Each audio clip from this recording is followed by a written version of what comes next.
listening to the Rainmaking Podcast, hosted by high-stakes headhunter, author, and professional speaker, Scott Love. You're listening to the Rainmaking Podcast. My name is Scott Love, and thanks for joining me on the show today. The one thing that we all know is certain in life is uncertainty. We don't know when the next natural or man-made disaster is going to occur. We've seen how the world has changed many times over the last few years. So how do we survive during times of uncertainty? And not just survive, but how do we actually thrive? What if there was a way we could take uncertainty and turn it to our competitive advantage? Well, those are questions we're going to get answers to during our conversation with our guest today, Meridith Elliott Powell. Meridith is a highly regarded business motivational keynote speaker and author. Make sure you connect with her. We have all of her information on the show notes, including her LinkedIn profile. Make sure you connect with her today after you listen to the show. And as always, this show is sponsored by Leopard Solutions, Legal Intelligence suite of products, Firmscape, and Leopard BI. Push ahead of the pack with the power of Leopard. I hope you get some great ideas from my conversation with Meridith today. Thank you for listening. Hey, this is Scott Love. I have Meridith Elliott Powell on our show today, talking about thriving in uncertainty. Meridith, thanks for joining me on the show. Oh, I'm excited to be here, Scott. Yeah, so uncertainty, I think that's the one thing we can be certain of. Isn't that right? That's absolutely true. It's the only guarantee you have is that things will definitely change. I know. I mean, they might even try to put Joni Loves Chachi back on the air. Who knows how crazy things are going to get. So what have been some of the things top of mind for you when you're talking to professionals in business? What have you shared with them that can really help them manage uncertainty? Yeah, it's interesting. As I talk to people about uncertainty today, so people are getting exhausted by uncertainty. I mean, it just seems to be getting stronger and stronger. Rather than getting a break from it, we seem to be getting more of it. So there's a couple of things that I'm focused on. Number one with people is I want to help them see uncertainty as opportunity, literally change how they think, feel, and act towards uncertainty. Because for most of us, we see it as a negative, something that's going to actually prevent growth rather than propel it. And tell me about that. How have you helped professionals do that? You said think, feel, and act. So it sounds like you've actually put some time and thought into this in your work. How do you help us and those listenings to see uncertainty as opportunity? Yeah, I have put so much time, energy, and work into this. In fact, I started researching uncertainty way back in 2018, and I've actually produced a 9-step proven methodology of what it takes to navigate uncertainty and uncertainty successfully. Oh, wow. And all of that is rooted in a book I wrote called Thrive, Turning Uncertainty to Competitive Advantage, where I studied 9 companies that have been in business for over 250 years. And when you think about that, Scott, they've come through world wars. They've come through economic depression. They haven't come through one pandemic, but they've come through 2. Right. And I wanted to know how they succeeded. And from all those interviews and all that research, I literally produced a formula. If you do this, I can guarantee you'll not only shift how you think and feel about it, but you'll have the plan and the strategy you need to emerge successful, no matter the size of the obstacle, where you're located, or the industry you're in. So what were some of the common themes among all 9 companies? Yeah, so some of the biggest is that they all dealt with reality, meaning they weren't optimistic, they weren't pessimistic, but they literally embraced the suck.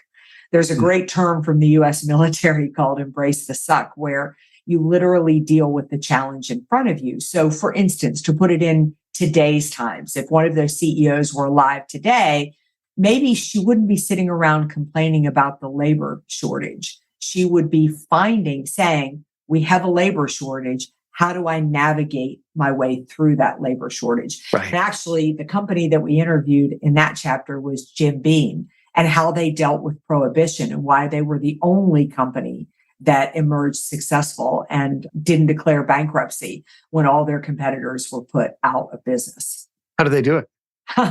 They predicted the change coming in the marketplace. Nobody believed that prohibition would happen, not even Jim Beam. They'd never thought the government would go that far.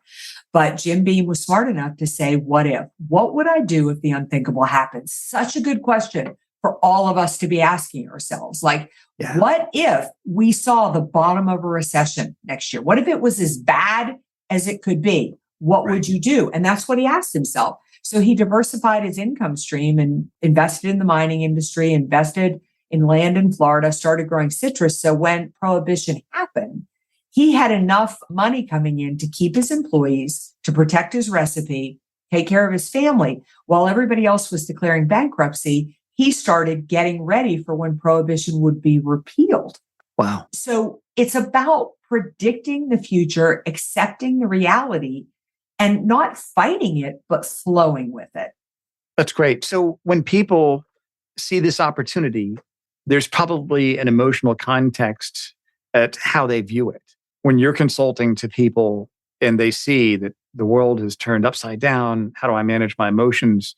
Is that a part of the formula? You said think, feel, and act. Yeah, it's such a huge part. I mean, when I originally talk to people, I always say, left unaddressed, if you don't deal with uncertainty, it produces one emotion, and that emotion is fear. The problem with fear is fear actually blocks us from innovating. The very strategy you need to overcome an obstacle, no matter whether an obstacle is a new competitor, a new piece of equipment. If you're afraid, your brain doesn't work like it needs to work. The other thing is fear disengages employees. It takes what is a problem that is already a big enough problem. But if you're a leader that doesn't have a plan and doesn't have a strategy, people will actually shut down even further. And all of that, as you can imagine, negatively impacts bottom line results. The beauty is what you focus on expands.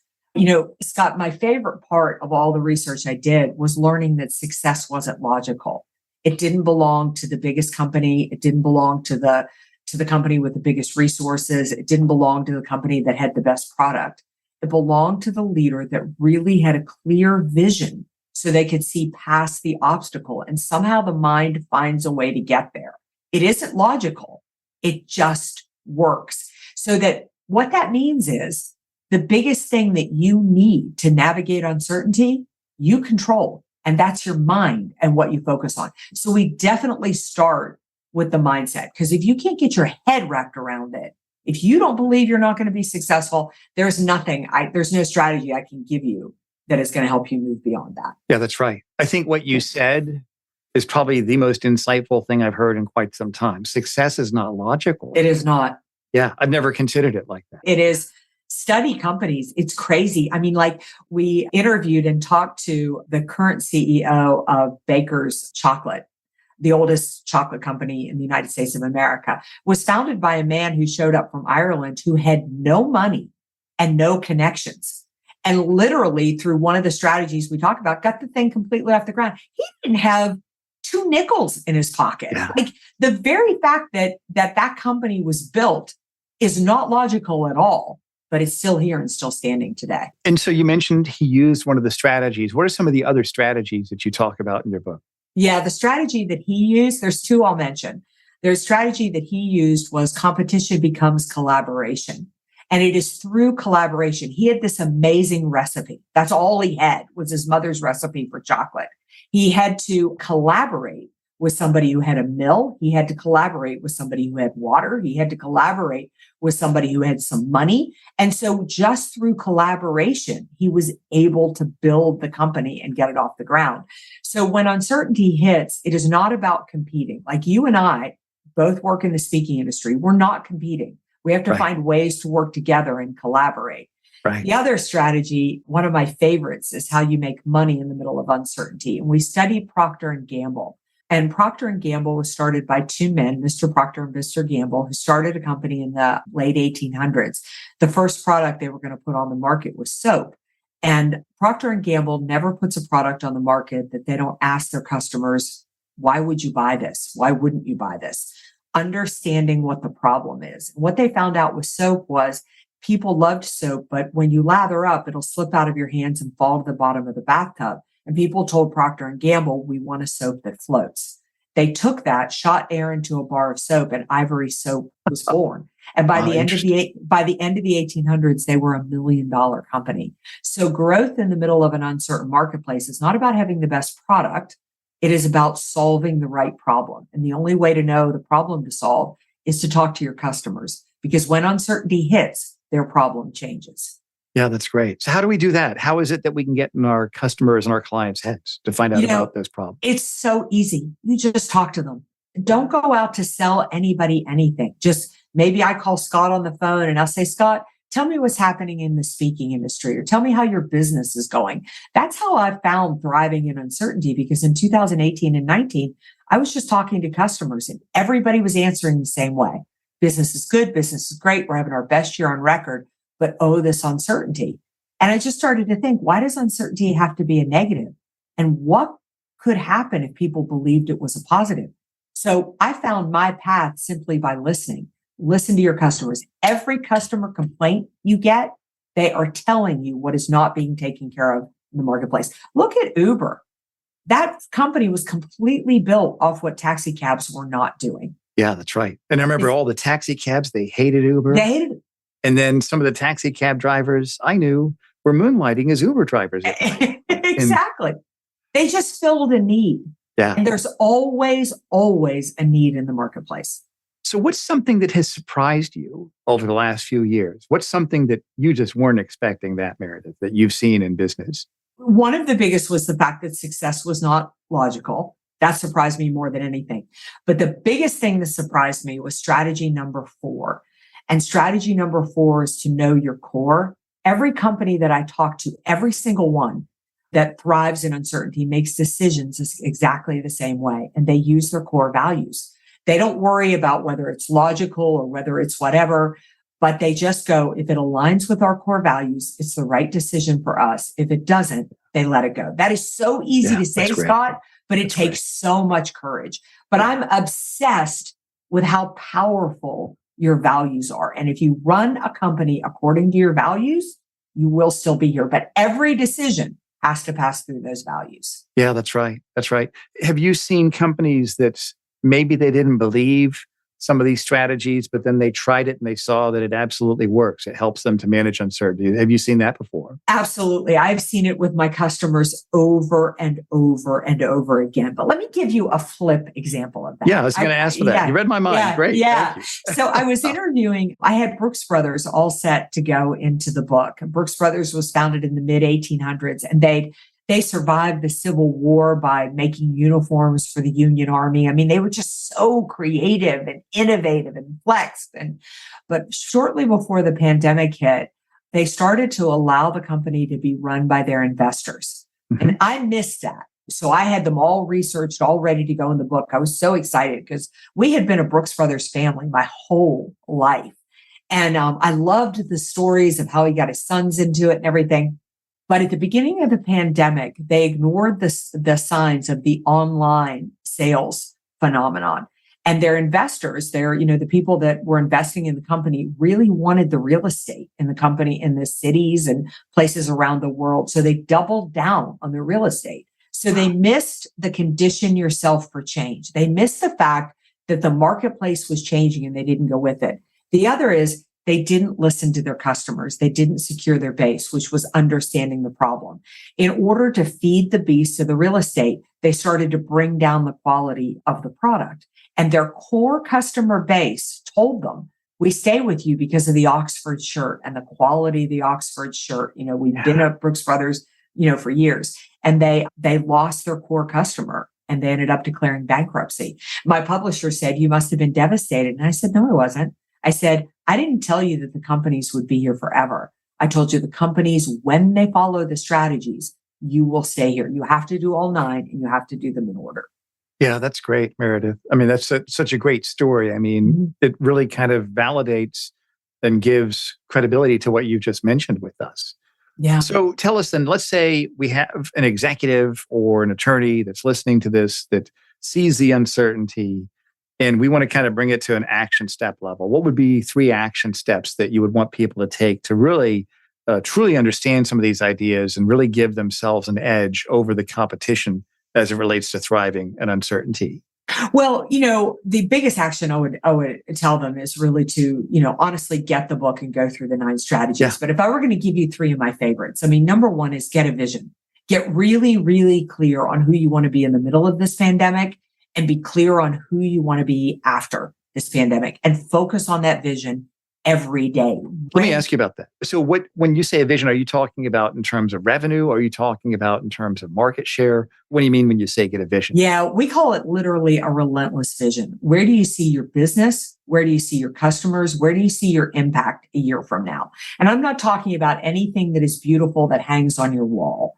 I am saying, what are you trying to accomplish and what are you trying to do? There's a great story in the book about a whitewater rafting trip. And everybody's been on a whitewater rafting trip. I won't go into the details, but on a whitewater rafting trip, as soon as you go into the rapids, they point out the rapids and then they immediately focus you to the calm water.